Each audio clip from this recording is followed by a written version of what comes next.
الله من الشيطان الرجيم. بسم الله الرحمن الرحيم.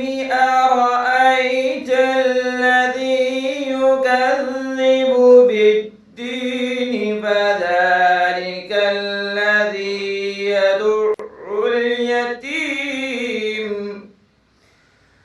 ولا يحض على طعام المسكين فويل للمصلين الذين هم عن صلاتهم ساهون الذين هم يراءون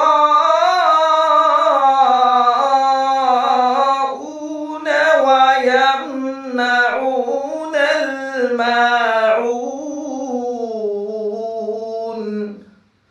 صدق الله العظيم.